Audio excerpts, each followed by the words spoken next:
सुप्रसिद्ध समाज सेवी एवं स्वतंत्रता संग्राम सेनानी स्वर्गीय रामचंद्र रघुवंशी काका जी की स्मृति में राष्ट्रीय क्रांतिवीर अवार्ड, इस वर्ष 24वां राष्ट्रीय क्रांतिवीर अवार्ड पर्यावरण संरक्षण हेतु किए गए अपने कार्यों और प्रयासों के लिए देश विदेश में प्रसिद्ध हिमालयन पर्यावरण अध्ययन और संरक्षण संगठन के संस्थापक पद्म भूषण डॉक्टर अनिल प्रकाश जोशी को प्रदान किया जा रहा है।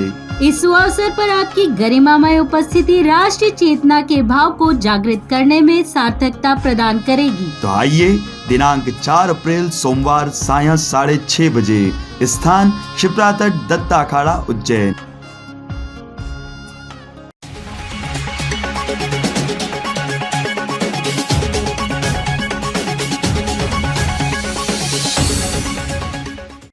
नमस्कार, आप देख रहे हैं उज्जैन टीवी और मैं हूं आपके साथ खुशबू परमार। आइए नजर डालते हैं शहर की प्रमुख खबरों की ओर। महर्षि पाणिनि संस्कृत एवं वैदिक विश्वविद्यालय का तृतीय दीक्षांत समारोह हुआ संपन्न। राज्यपाल ने संस्कृत को बताया देश का गौरवशाली अध्ययन। महर्षि पाणिनि संस्कृत एवं वैदिक विश्वविद्यालय का तृतीय दीक्षांत समारोह शुक्रवार दोपहर कीर्ति मंदिर सभागार में संपन्न हुआ। मुख्य अतिथि प्रदेश के उच्च शिक्षा मंत्री डॉक्टर मोहन यादव, सारस्वत अतिथि केंद्रीय संस्कृत विश्वविद्यालय नई दिल्ली के कुलपति प्रोफेसर श्रीनिवास बरखेड़ी थे। अध्यक्षता राज्यपाल मंगूबाई पटेल ने की। समारोह में छात्र सफेद कुर्ता पाजामा, केसरिया उत्तरी परिधान में और छात्राएं गुलाबी साड़ी पहनकर शामिल हुई। राज्यपाल पीएचडी किए 9 विद्यार्थियों को उपाधि और स्नातक एवं स्नातकोत्तर पाठ्यक्रम परीक्षा में टॉप किए 33 विद्यार्थियों को डिग्री संघ स्वर्ण, रजत और कांस्य पदक प्रदान किए गए। अपने संबोधन में राज्यपाल ने संस्कृत भाषा को देश का गौरवशाली अध्ययन बताया है। दीक्षांत का साक्षी बनने का अवसर पाकर मुझे अत्यंत हर्ष और गौरव हो रहा है। महाविद्यालय के प्रबंधक, शिक्षक, पालक और विद्यार्थी सभी का अभिनंदन करता हूं। आप सभी को दीक्षांत कार्यक्रम की बहुत बहुत बधाई और बहुत बहुत शुभकामनाएं। मुझे जानकर प्रसन्नता हुई कि विश्वविद्यालय विभिन्न पाठ्यक्रमों तथा शोध कार्यों का प्रसारित करने के लिए नवीन केंद्रों की स्थापना करने जा रहा है। विद्यार्थियों की सुविधा के लिए पाठ्यक्रम आधारित नवीन पुस्तकों का प्रकाशन कार्य भी कर रहा है। संस्कृत भाषा, साहित्य और विज्ञान की परंपरा हमारे देश के बौद्धिक विकास की गौरवशाली यात्रा का सबसे प्रभावशाली अध्याय है। कलश यात्रा और प्रदर्शनी के साथ शुरुआत हुई विक्रम उत्सव की। 9 दिवसीय विक्रमोत्सव के पूर्व बिरला भवन में सम्राट विक्रमादित्य कालीन चित्र एवं सील सिक्कों की प्रदर्शनी का शुभारंभ उच्च शिक्षा मंत्री डॉक्टर मोहन यादव, विधायक पारस जैन व कुलपति प्रोफेसर अखिलेश कुमार पांडे द्वारा किया गया। उपस्थित जनों ने प्रदर्शनी का अवलोकन भी किया।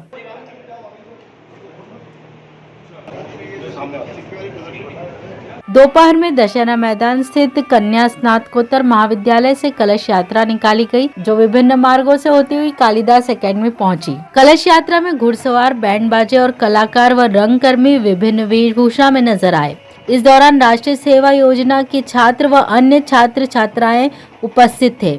राजा विक्रमादित्य के दरबार की 9 रत्नों के साथ झांकी सजाई गई।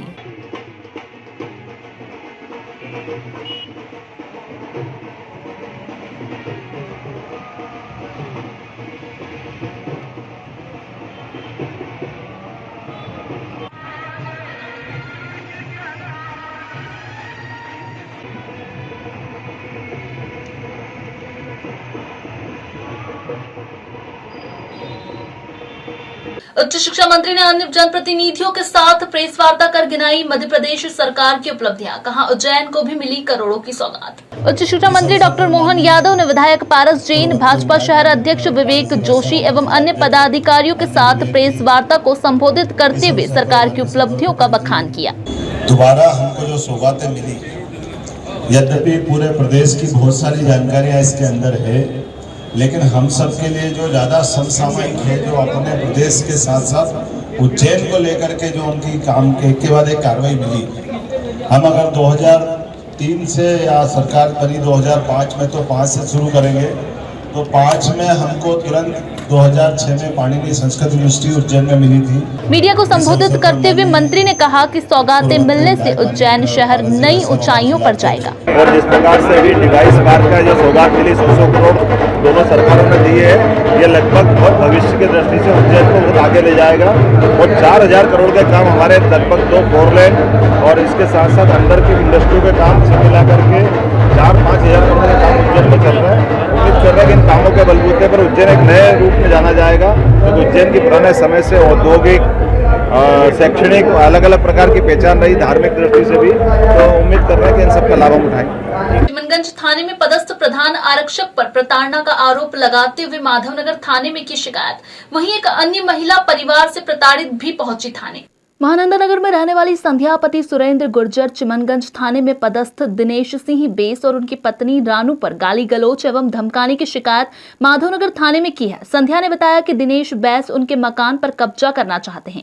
हम लोग बीते 10 साल से इंदौर में रह रहे थे, हाल ही में महानंदा नगर स्थित मकान में शिफ्ट हुए हैं, जिसके पड़ोस में पुलिसकर्मी और उनका परिवार रहता है। हाल ही में मकान में रिनोवेशन का काम किया जा रहा है, जिससे नाराज होकर दोनों ने उनकी और पति के साथ जमकर गाली गलौच और जान से मारने की धमकी। देर रात थाने पर प्रकरण दर्ज कराने की मांग पर अड़े रहने के बावजूद पुलिस ने एनसीआर यानी पुलिस हस्तक्षेप योग्य अपराध की कार्रवाई कर दी। मुझे परेशान करते, मुझे पड़ोसी के मुझे धमकियां देते हैं कि तू ये मकान बेच के जा, गंदी गंदी गालियां देते हैं। वो पुलिस में है तो मुझे इस बात का धमकी देते हैं, डराते हैं और बोलते हैं कि तुझे मकान नहीं बनाने दूंगा। उनकी वाइफ भी मुझे इसीलिए गाली गलौज कर रही, गंदी गंदी मेरे साथ मारपीट करने तक की कोशिश करी, जिसका मेरे पास में पुख्ता सबूत है, वीडियो है, ऑडियो है। मेरे पति को भी धमकी दी उस वीडियो में।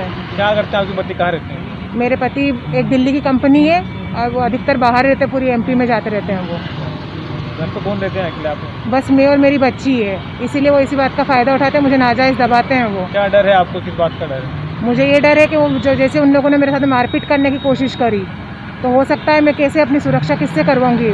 वो बहुत, मुझे तो पूरा परिवार उनका पुलिस में है और इसी के साथ में मुझे दबाते हैं कि हम दोनों माँ बेटी के लिए तो कैसे भी डर के ये मकान छोड़ के चली जाए, क्योंकि 10 साल से हम लोग इंदौर में रह रहे थे। अभी मैं उज्जैन आई, मैंने यहाँ मकान बनाने लगी तो वो लोग इसी जगह आपत्ति दे रहे हैं कि हम तुझे मकान नहीं बनाने देंगे। यहाँ पे कौन है ये लोग, क्या नाम है इनका, कौन से थाने में पदस्थ हैं जो आपको डरा है? इनका नाम दिनेश सिंह बेस है, चिमनगंज थाने में इनकी पोस्टिंग है। इधर आगर और चिमनगंज थाना क्षेत्र में रहने वाली एक महिला अपने मासूम बच्चे को गोद में लेकर चिमनगंज थाने पहुंची और बताया कि उसके पति और परिवार द्वारा उससे मारपीट की जाती है और दहेज मांगा जाता है।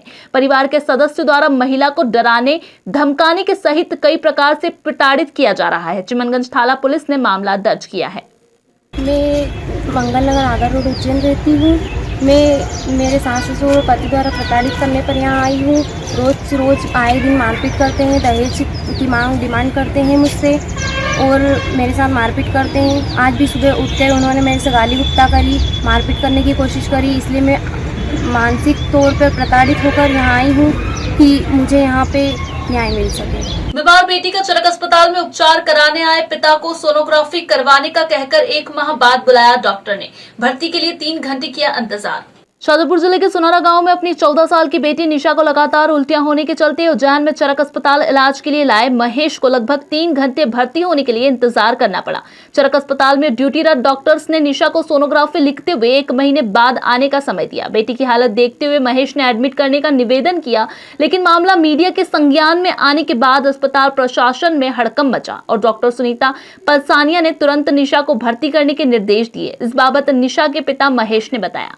2-3 महीने की बीमार है क्या, तो मैं अस्पताल में गया था तो बोले नु के ये सोनोग्राफी करके किया, महीना भर बाद आना नु। अच्छा,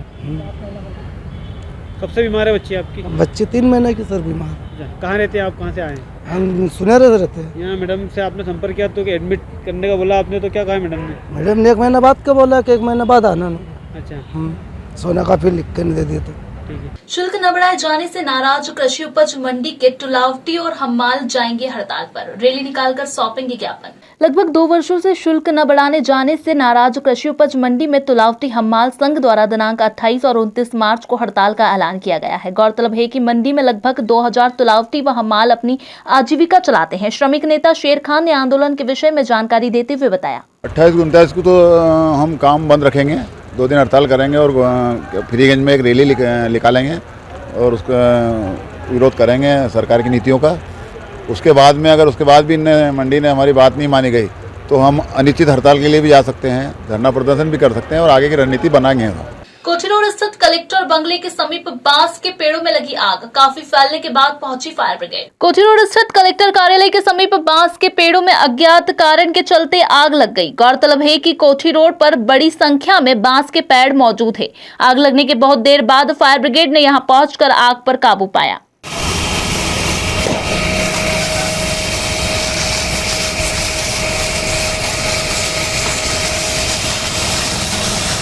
नगर निगम प्रकाश विभाग के कर्मचारियों को 2 माह से नहीं मिला वेतन। कर्मचारियों ने किया काम बंद, निगम ने झाड़ा पल्ला। उज्जैन नगर निगम के प्रकाश विभाग में काम करने वाले आउटसोर्स कर्मचारियों ने समय पर वेतन न मिलने को लेकर काम बंद कर प्रदर्शन किया।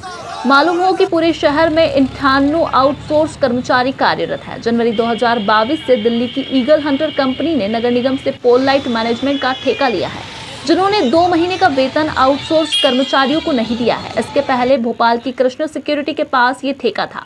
इस कंपनी ने भी नवंबर-दिसंबर का वेतन नहीं दिया है और पिछले लगभग 20 महीने का पीएफ भी जमा नहीं किया। निगमायुक्त का कहना है कि आप ठेकेदार कंपनी से संपर्क करें, जबकि कंपनी से अभी तक कोई भी अधिकारी सामने नहीं आया है। इस बाबत आउटसोर्स कर्मचारी श्याम कुमावत ने बताया। सर, पहले एक कृष्णा कंपनी थी, कृष्णा सिक्योरिटी, उसने हमारा 2 महीने का पेमेंट नहीं दिया है और ना तो वो फ़ोन उठाता है हमारा, ना कोई जवाब देता है, और 17 महीने का पीएफ है।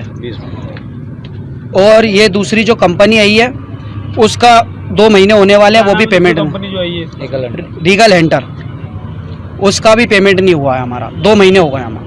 लगभग कितने कर्मचारी जो पूरे शहर में काम करते हैं? ये 98 सर। क्या मांगे आपकी और अपना काम? सर हमको तो ये है सर, हमारा हर महीने पेमेंट होना चाहिए। हमारे बच्चे भूखे रहते हैं सर, हमारा कोई सुनवाई करने वाला नहीं है। स्कूल की फीस देनी है, दूध का है, किराया विराया सब देते हैं सर हम। इसके अलावा आपको जो कलेक्टर गाइडलाइन से भी कम पैसा दिया जा रहा है? हाँ सर, कम कितना पैसा आपको मिल रहा है? हमको 8,000 रुपये मिलते हैं लाइनमैन को, और 6,700 है हेल्पर को। अभी आप क्या आपने आज काम बंद करे तो कब तक काम बंद रहेगा आपका? क्या सर, जब तक सैलरी नहीं आएगी जब तक करेंगे। अब क्या करें सर यार, और कहीं काम ढूंढेंगे, अब क्या करें। निगम के अधिकारी से बात करें तो उनका क्या कहना है? वो तो बोलते हैं ठेकेदार के आदमी आता है सर, बस ठेकेदार के आदमी, आप ठेकेदार से बात करो। ऑल इंडिया पोस्टल एवं आरएमएस पेंशन एसोसिएशन ने पुरानी पेंशन बहाल करने और एरियर भुगतान के लिए किया धरना प्रदर्शन। प्रधान डाकघर व प्रवर अधीक्षक कार्यालय पर धरना देते हुए ऑल इंडिया पोस्टल एवं आरएमएस पेंशन एसोसिएशन के सदस्यों ने अपनी लंबित मांगों के निराकरण की मांग की। इस बाबत जानकारी देते हुए एसोसिएशन के उज्जैन सचिव सुरेश दुबे व कोषाध्यक्ष दीपक मोड़े ने बताया। अगर प्रमुख मांग हमारी पुरानी पेंशन बहाल करना, पोस्टमैन लोगों का एरियर दिलवाना और हमारा जो 15 साल में कमिटेड लीव होता है वो 12 साल में करना, ये प्रमुख मांगे हैं। और 28 और 29 तारीख को ऑल इंडिया की हड़ताल है कर्मचारियों की, उसके समर्थन में भी हम यहाँ आज बैठे हुए हैं। अगर सरकार आपकी मांगे नहीं मानती तो किस प्रकार? उग्र आंदोलन, ऑफिसें बंद, बाजार बंद। उज्जैन जिले में पेंशनर एसोसिएशन के कुल मिलाकर 250 से अधिक संख्या है, जो शाहजहाँपुर जिला और उज्जैन जिले को कवर करती है। हम जो है केंद्र सरकार के खिलाफ जो हड़ताल 28 और 29 तारीख को होने वाली है, उसके समर्थन में आज हमने प्रवर अधीक्षक कार्यालय के समक्ष और उज्जैन प्रधान डाकघर के समक्ष जो है धरने का आयोजन किया है। पेंशनर एसोसिएशन उज्जैन क्या मांगे आपकी? मांगे तो 25 सूत्री मांगे हैं, परंतु प्रमुख मांग ये है कि पुराने जो कर्मचारी रिटायर्ड हो गए हैं 2004 के बाद, उनको पेंशन नहीं दी जा रही है, उनको एनपीएस की पेंशन दी जा रही है। वो पेंशन, पुरानी पेंशन बहाल करना ये प्रमुख मुद्दा है। 18 माह का जो एरियर उन्होंने जो रोक रखा है उसको प्राप्त करना प्रमुख मुद्दा है। ऐसे कुल मिला के 21 सूत्री मांगे हैं, उस विषय में हमने यहाँ धरना दिया है। तो ये थे उज्जैन शहर के प्रमुख समाचार। ताज़ा खबरों के साथ बने रहने के लिए देखते रहिए उज्जैन टीवी। हमारे यूट्यूब चैनल को लाइक सब्सक्राइब करना ना भूलें। नमस्कार।